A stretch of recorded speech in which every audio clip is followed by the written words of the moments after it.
환빠 아웃. 박사님, 대륙 삼국설 같은 환빠 얘기 아직도 주장하시나요? 네, 합니다. 왜 그러냐면은 이건 제가 그렇게 주장하는 거는 이유가 있어요. 왜냐? 미국 나사에서 만든 천문 프로그램이 있는데 그 천문 프로그램에 의하면 삼국사기는 정사죠? 근데 그 삼국사기에 그 기록된 일식 기록이 한반도에서 안 나타나요. 그래서 그래요. 네. 그게 한반도에서 나타난다면 제가 그런 말을 안 해요. 근데 한반도에서 나타나지 않는다는 거예요. 그래서 제가 그거를 보는 겁니다. 자, 이게 제가 몽골에서 발표했던 프리젠테이션입니다. 자, 보세요. 제가 저는 환빠가 아니에요. 왜냐? 환빠라는 건 뭐냐면 증산도라던가 이쪽에서 주로 우리나라 그 제야사학자들, 민족사학계열의 제야사학자들이 주장하는 건데 저랑은 달라요. 왠지 아세요? 저는 한단고기의 내용을 한민족의 역사로 보지 않는다니까. 예, 우리나라에서는 한단고기의 내용을 우리 한민족의 역사라고 보잖아요. 저는 그렇게 보질 않아요. 그냥 알타이계 민족의 공동의 고대사라고 보지. 예, 저는 그렇게 보잖아요. 그래서 거기에 나오는 한인, 한웅, 단군 이런 사람들 한국인이라 보지 않습니다. 그 중에 한국인도 있다라고 보지. 왜? 연방제 시스템이었기 때문에. 그런데 제가 여기서 이제 왜 그 얘기를 하느냐? 요건 제가 몽골에 가서 갔을 때 한 겁니다. 여기 보면 나와요. 제목이 7석의 천문 현상을 통해 본 고구려 신라의 관측지 고찰 몽골 발표라고 해가지고 제가 몽골에 있을 때 한국 역사학 교수 학자들하고 토론을 했던 거예요. 이거 가지고도 한국 역사학자 교수들하고 아주 그냥 밤새도록 토론을 했어요. 나는 생각 바꾸지 않는다. 예. 절대 나는 이 생각을 틀리다고 생각하지 않는다. 왜냐? 천문 관측 기록. 자, 여기 이제 몇 개 예를 든 거예요. 이게 삼국사기에 나오는 내용입니다. 삼국사기는 정사지요. 저는 한단고기를 기반으로 한 게 아니에요. 삼국사기에 기록되어 있는 신라의 천문 관측 기록. 일식 기준이에요. 예, 여기 일유식지. 일식입니다. 일식에 대한 기록인데 여기 몇 개만 뽑아놓은 거예요. 박격거세 신라 건국 초기 사람이죠. 해가지고 이렇게 보면 AD 180년. 그러니까 신라 건국 초기예요. 신라 건국 초기인데 이때 일식 기록이 이렇게 표시를 하면요. 요게 BC 53년 5월 9일 날 일식이 있었다라고 나와요. 그러니까 1년 오차가 나요. 그리고 이렇게 하는 거는 BC 1년 2월 5일 1년 오차가 나네. 그 다음에 요거는 AD 16년 8월 21일. 이건 날짜 같네. 그 다음 요거는 AD 124년 10월 25일. 그쵸? 그 다음에 요거는 AD 180년 7월 4일. 이런 식으로 되는데 삼국사기를 기반으로 해서 일식이 관측된 날짜랑 실질적으로 그 일식을 볼 수 있었던 지역을 저렇게 선을 쫙쫙 긋잖아요. 그러면 가장 선이 많이 겹쳐지는 지역이 어디냐? 양자강 일대입니다. 나는 한단고기를 얘기하는 게 아니에요. 난 한단고기를 얘기하는 게 아니야. 삼국사기를 기준으로 얘기한 거예요. 자, 화면 더 보여주세요. 요게 바로 그 나사 프로그램입니다. 여러분들이 직접 가서 확인해 보세요. 나사 이클립스 웹사이트예요. 그러니까 저는 제가 환빠면요. 나사 천문학자들도 환빠예요. 왜? 이건 과학적 근거를 기반으로 미국의 슈퍼컴퓨터가 계산을 해서 고대 일식기록 관측 위치까지를 계산해서 보여주는 건데 거기서 그렇다니까 내가 그런 거야. 내가 그러는 게 아니라 나사에서 그래요. 너 날 보고 어쩌라고. 그걸 왜 나한테 따져? 그러면서 왜 김 박사 환빠예요 이런 얘기해. 그럼 여러분들 이거 어떻게 설명할래? 하는 거예요. 예. 박찬범 교수가 쓴 하늘에 새긴 우리 역사는 한단고기 내용이에요. 한단고기에 나오는 일식 기록을 기반으로 해서 한 거고, 그거는 저도 그 기록을 신빙성이 있다고 봅니다. 근데 제가 지금 얘기하는 대륙삼국설의 그 근거는 우리나라에서 유일하게 정사라고 하는 삼국사기를 기반으로 하는 거예요. 고대 역사 중에 유일한 정사. 삼국유사는 야사잖아요. 네. 그렇죠? 어떻게 설명할게요? 뭐야, T20, 김박사 환빠.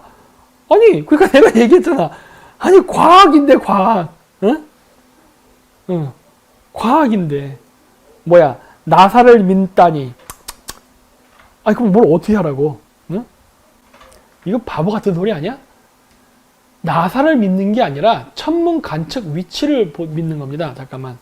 어디 보자. 자, 이렇게. 여러분들이 이 홈페이지, 자, 이 홈페이지를 가시면은 여러분들이 그 몇 세기 몇 세기 있어요. 그걸 보시면 이렇게 딱 이렇게 나오는 거예요. 자, 이렇게. 여기 보면 여기 나오죠? 기원전 60에서 기원전 41년까지. 이렇게 몇 개의 그 테이블이 있어요. 그걸 여러분이 하나하나 클릭하시면 이렇게 보입니다. 보면 여기 뭐라 써 있어요, 이렇게. 여기 써 있잖아. 기원전 53년 5월 9일 날 일식을 볼 수 있는 선은 여기다예요. 이렇게. 요 지역에서 일식을 볼 수 있었다예요. 다른 지역은 못 보는 거예요, 여러분. 일식은 특정 지역에서만 보는 겁니다. 특정 지역.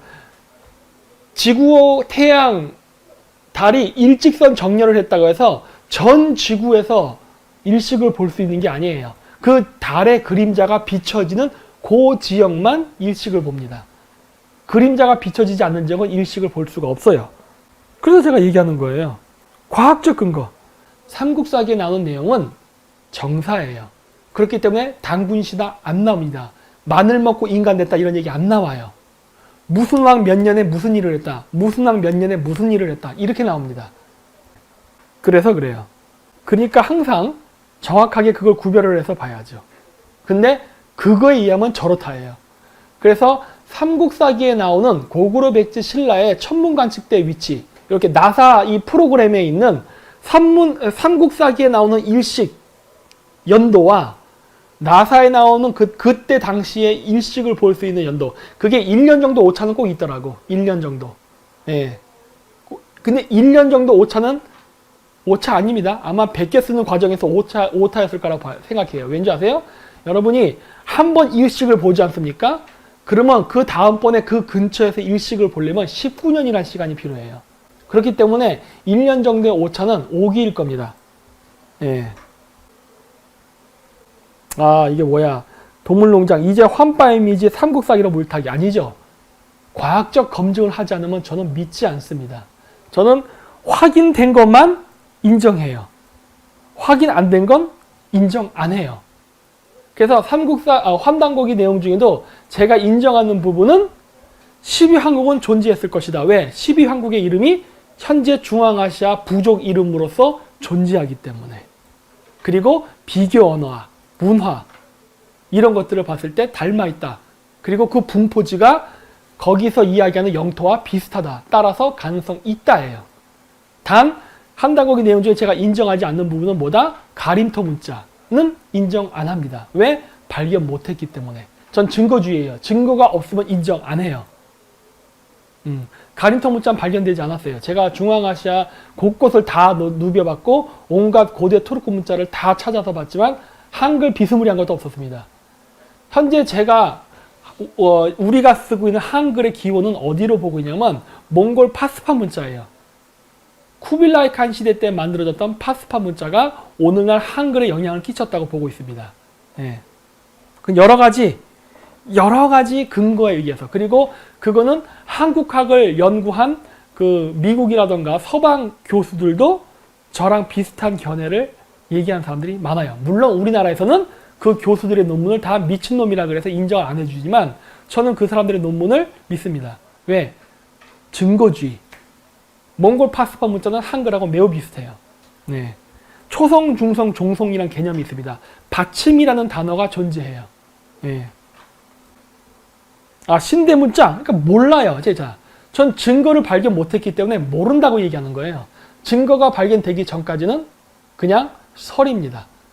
원래 그 연구는 그렇게 하는 거예요. 설, 이론, 법칙 이런 게 존재해요. 법칙이라는 사실, 설이라는 거는 여러 가능성 중에 하나예요. 예. 그래서 여기 삼국사기를 보잖아요. 이게 보면은 이 삼국사기 기록에 PPT 좀 보여주세요.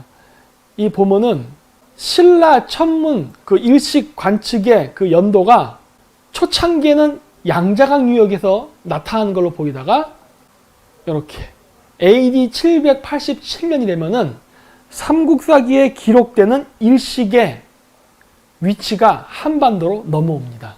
오, 그런 거예요. 신라로, 그러니까 지금 오늘날 우리가 얘기하는 경주죠. 그쪽으로 그 일식 관측 기록이 넘어가기 시작해요. 그 이전은 아니었어요. 왜 그러는 거죠?